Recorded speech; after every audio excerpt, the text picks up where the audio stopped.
আসসালামু আলাইকুম। আপনারা দেখছেন সিভিএন টিভি ইউএসএ সংবাদ বুলেটিন। সঙ্গে আছি আমি আইনাল হক। শুরুতেই এসেনশিয়াল হোম কেয়ার সংবাদ শিরোনাম। যুক্তরাষ্ট্রের সীমান্তে অভিবাসী অনুপ্রবেশের হার কমেছে বলছে হোয়াইট হাউস। এগিয়ে যাচ্ছেন কমলা হ্যারিস, এবার সমর্থন পেলেন শতাধিক সাবেক কর্মকর্তার। ট্রাম্পকে হত্যা চেষ্টার ঘটনায় নিরাপত্তা ব্যবস্থায় ঘাটতি পেয়েছে secret service. Doctor Yunus new ইয়র্কে যাচ্ছেন সোমবার, জাতিসংঘে ভাষণ 27 সেপ্টেম্বর। এবং দুর্গাপূজায় ভারতকে 3000 টন ইলিশ দিচ্ছে বাংলাদেশ। শুনছিলেন সংবাদ শিরোনাম, এবার বিস্তারিত। জো বাইডেনের এক নির্বাহী আদেশ জারির পর থেকে যুক্তরাষ্ট্র মেক্সিকো সীমান্তে অভিবাসন প্রত্যাশীদের সংখ্যা উল্লেখযোগ্যভাবে কমেছে, যা নির্বাচনের আগে ডেমোক্র্যাট দলের কিছুটা হলেও সুনাম বাড়াবে বলে মতামত বিশ্লেষকদের। সম্প্রতি এক বিবৃতিতে হোয়াইট হাউসের মুখপাত্র অ্যাঞ্জেলো ফার্নান্দেজ এ তথ্য জানান।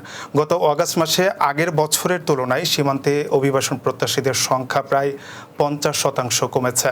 যুক্তরাষ্ট্রের সীমান্ত কর্মকর্তারা বলেছেন, জুনে বাইডেন প্রশাসনের জারিকৃত কার্যনির্বাহী আদেশ অভিবাসী অপসারণে গুরুত্বপূর্ণ ভূমিকা পালন করেছে। এ সময় যুক্তরাষ্ট্র থেকে কয়েক লাখ অভিবাসন প্রত্যাশীকে নির্বাসিত করা হয়েছে, যা দেশটিতে চলমান অভিবাসী সংকট নিরসনে ব্যাপক ভূমিকা রাখছে। যুক্তরাষ্ট্রে প্রেসিডেন্ট নির্বাচনে ডেমোক্র্যাট প্রার্থী কমলা হ্যারিসের জনসমর্থন ক্রমেই বাড়ছে। নিউ ইয়র্ক টাইমসের জরিপে কমলা রিপাবলিকান প্রার্থী ডোনাল্ড ট্রাম্পের চেয়ে 4 পয়েন্ট এগিয়ে আছেন বলে জানানো হয়েছে। এরই মধ্যে কমলা হ্যারিসকে সমর্থন জানানোর কথা জানিয়েছে রিপাবলিকান প্রশাসনের শতাধিক কর্মকর্তা।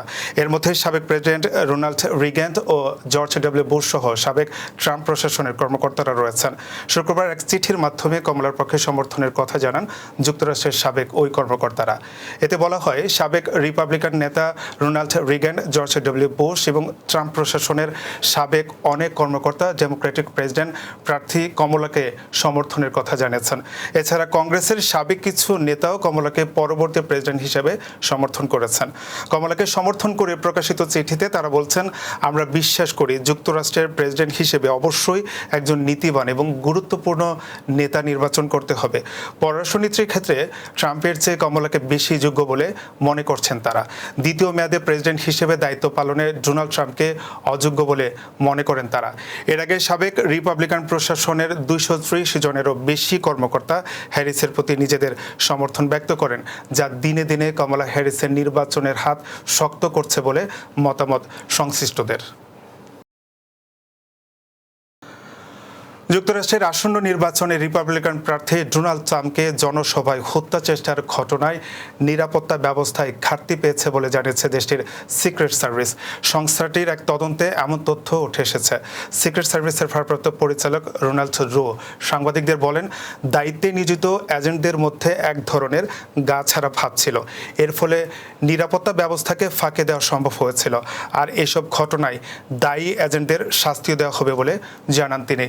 এর আগে গত 13 জুলাই এবং 15 সেপ্টেম্বর ট্রাম্পের ওপর 2 দফায় হামলার ঘটনা ঘটে, যা নিয়ে দেশ জুড়ে চলছে নানামুখী আলোচনা সমালোচনা। এসব হামলার কারণে লাভ ট্রাম্পেরই হচ্ছে বলে মতামত বিশ্লেষকদের। রাজনৈতিক কৌশলবিদরা বলছেন, এসব হামলায় ট্রাম্পের প্রচারণা বাড়ছে। আবার সভা সমাবেশে ট্রাম্পকে ঘিরে মানুষের সহানুভূতি তৈরি হচ্ছে, যার ফলে জনসমর্থন বাড়ছে ট্রাম্পের। তবে এই ধরনের ঘটনায় মার্কিন জনগণ এখন খুব বেশি পরোয়া করছে না বলেও মনে করছেন কেউ কেউ। জাতিসংঘের সাধারণ পরিষদের অধিবেশনে যোগ দিতে 3 দিনের সফরে আগামী সোমবার নিউ ইয়র্কে যাচ্ছেন অন্তর্বর্তী সরকারের প্রধান উপদেষ্টা ডক্টর মোহাম্মদ ইউনুস। তিনি 27 সেপ্টেম্বর সাধারণ পরিষদের 79তম অধিবেশনে ভাষণ দেবেন।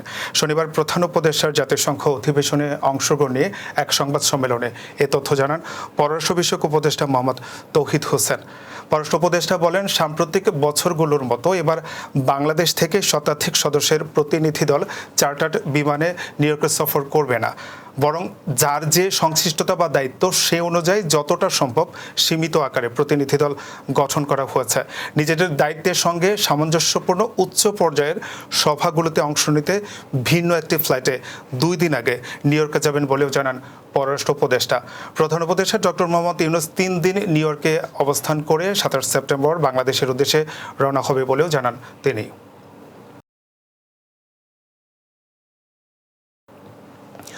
আসন্ন দুর্গাপূজা উপলক্ষে ভারতে ৩,০০০ টন ইলিশ মাছের রপ্তানির অনুমোদন দিয়েছে বাণিজ্য মন্ত্রণালয়। শনিবার বাণিজ্য মন্ত্রণালয়ের এক বিজ্ঞপ্তিতে তথ্য জানানো হয়েছে। নতুন সরকার ভারতে ইলিশ রপ্তানি করবে কিনা এই নিয়ে বেশ কিছুদিন ধরে আলোচনা চলছে। এর মধ্যে এমন সিদ্ধান্ত এলো। সাধারণত ইলিশ রপ্তানির অনুমতি দিয়ে থাকে বাণিজ্য মন্ত্রণালয়। তার আগে মৎস্য ও প্রাণী সম্পদ মন্ত্রণালয় থেকে এ ব্যাপারে সুপারিশ আসতে হয়। তবে প্রাণী সম্পদ মন্ত্রণালয় এতদিন বলছিল এবার ভারতে ইলিশ রপ্তানি হবে না। সহিংসতার জেরে খাগড়াছড়িতে চলছে সড়ক অবরোধ। এতে বন্ধ রয়েছে সাজেকগামী পরিবহন চলাচল। তবে নতুন করে ঘটেনি কোনো সহিংসতার ঘটনা। বিস্তারিত অনিক আকন্দের প্রতিবেদনে। খাগড়াছড়ি ও রাঙ্গামাটিতে সাম্প্রতিক সহিংসতার প্রতিবাদে খাগড়াছড়িতে চলছে ঝুম ছাত্র জনতার ডাকা সড়ক অবরোধ।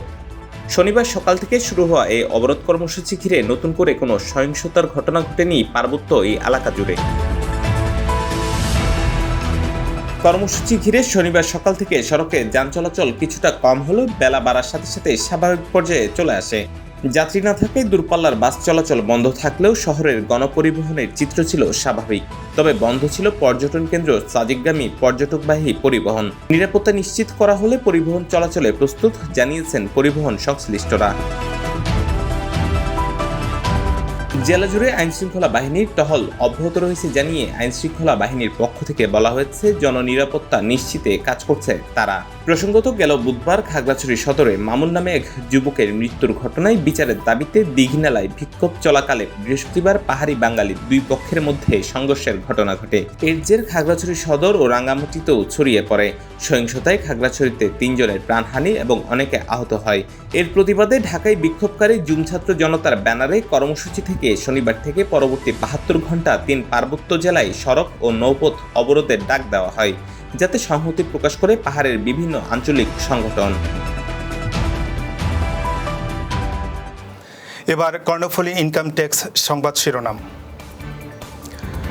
নিউ ইয়র্কে বাংলাদেশি মালিকানায় চালু হয়েছে জুয়েলারি প্রতিষ্ঠান কালাম জুয়েলার্স। যুক্তরাষ্ট্র বিএনপি নেতাদের সাথে ফালোর মতবিনিময়।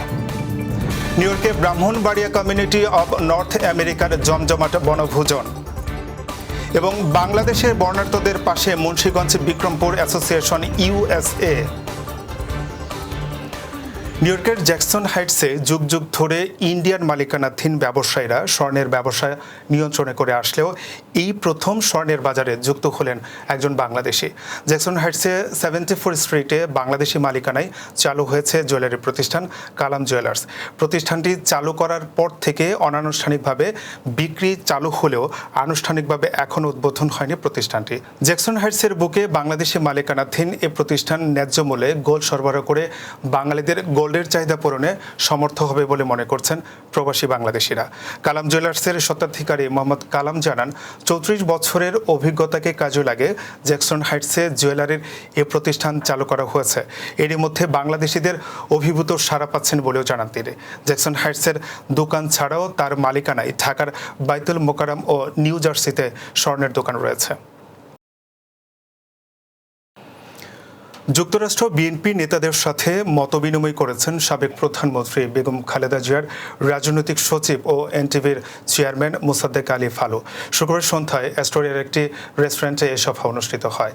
সভায় মোসাদ্দেক আলী ফালু সবাইকে মুক্ত বাংলাদেশে স্বাগত জানিয়ে বলেন, প্রায় 7.5 বছর পর আমি দেশে গিয়েছি। এর অনুভূতি প্রকাশ করার মতো নয়। আমার মতো আপনারাও প্রবাসী থেকে দেশের জন্য কাজ করেছেন। বিভিন্ন সময় প্রতিবাদ করতে গিয়ে মামলা হামলার শিকারও হয়েছেন। এখন বাংলাদেশ মুক্ত, আমরা সবাই মিলে এই দেশকে আবার গড়ে তুলব। এই সময় উপস্থিত ছিলেন যুক্তরাষ্ট্র বিএনপির সাবেক সভাপতি আব্দুল লতিফ সম্রাট, জাতীয় নির্বাহী কমিটির সদস্য গিয়াস আহমেদ, সাবেক সহসভাপতি সুলেমান ভূঁইয়া, সাবেক সাধারণ সম্পাদক মুস্তফা কামাল পাশা বাবুল, আইএফআইসি ব্যাংকের সাবেক chairman Lutfur Rahman Badal, Sound View ব্রডকাস্টের ভাইস প্রেসিডেন্ট মোহাম্মদ হোসেন সহ বিএনপির গুরুত্বপূর্ণ নেতৃবৃন্দ। Brahmanbaria community of North America ইনকের বার্ষিক বনভোজন সম্প্রতি নিউ ইয়র্ক সিটির লং আইল্যান্ডের হ্যাকশেয়ার স্টেট পার্কে অনুষ্ঠিত হয়েছে। নিউ ইয়র্কের বিভিন্ন বড় থেকে আসা প্রবাসী ব্রাহ্মণবাড়িয়াবাসী ও প্রবাসের বিভিন্ন সংগঠনের নেতারা সহ প্রায় 5.5 শতাধিক লোকের সমাগম ঘটে এ বনভোজনে। বনভোজনে বালক বালিকাদের দৌড় প্রতিযোগিতা, মহিলাদের বালিশ প্রতিযোগিতা, যেমন খুশি তেমন সাজসহ ছিল বিভিন্ন আনন্দদায়ক ও বিনোদনমূলক ইভেন্ট। বনভোজনের প্রধান আকর্ষণ ছিল র্যাফেল ড্র, প্রায় 15টি পুরস্কার ছিল এতে। বাংলাদেশে বন্যা পরবর্তী ক্ষতিগ্রস্ত অসহায় মানুষের পাশে এসে দাঁড়িয়েছে মুন্সিগঞ্জ বিক্রমপুর অ্যাসোসিয়েশন ইউএসএ। যুক্তরাষ্ট্রের নিউ ইয়র্কের প্রবাসীদের এই সংগঠনের পক্ষ থেকে বানফাসী মানুষের জন্য আর্থিক সহযোগিতা করা হয়েছে। সম্প্রতি নিউ ইয়র্কস্থ বাংলাদেশ কনসুলেটের কনসাল জেনারেল নাজমুল হুদার হাতে 7 লাখ টাকার আর্থিক সহযোগিতার চেক তুলে দেন ইউর ড্রিম হোম কেয়ারের প্রধান নির্বাহী কর্মকর্তা ও প্রেসিডেন্ট এম.এ. আজিজ। এ সময় উপস্থিত ছিলেন বাংলাদেশ সোসাইটির সাধারণ সম্পাদক রুহুল আমিন সিদ্দিক, মুন্সিগঞ্জ বিক্রমপুর অ্যাসোসিয়েশনের সভাপতি সিরাজুল ইসলাম খান, প্রাক্তন প্রেসিডেন্ট মির্জা মনিরুজ্জামান শামীম, মোহাম্মদ শাহাদাত হোসেন, মোহাম্মদ ইকতারুজ্জামান রতন, অ্যাসোসিয়েশনের senior vice president Amjad Hossain Selim, আন্তর্জাতিক সম্পাদক মাসুদ রানা তপন। বানভাসী মানুষের পাশে এসে দাঁড়ানোর জন্য এই অ্যাসোসিয়েশনের প্রতি কৃতজ্ঞতা জানান নাজমুল হুদা। এ সময় বাংলাদেশি কমিউনিটির সকলকে একসাথে থাকারও আহ্বান জানান তিনি। প্রতিদিনের উল্লেখযোগ্য ঘটনা কালক্রমে রূপ নেয় ইতিহাসে। চলুন এক নজরে দেখে নেওয়া যাক আজকের দিনে ঘটে যাওয়া উল্লেখযোগ্য কিছু ঘটনা। 1964 সালের আজকের এই দিনে মাল্টা স্বাধীনতা লাভ করে। 1981 সালে যুক্তরাজ্যের কাছ থেকে বেলিজ স্বাধীনতা লাভ করে। 1984 সালের আজকের এই দিনে ব্রুনাই জাতিসংঘে যোগ দেয়। 1991 সালে তৎকালীন সোভিয়েত ইউনিয়নের কাছ থেকে আর্মেনিয়া স্বাধীনতা লাভ করে আজকের এই দিনেই।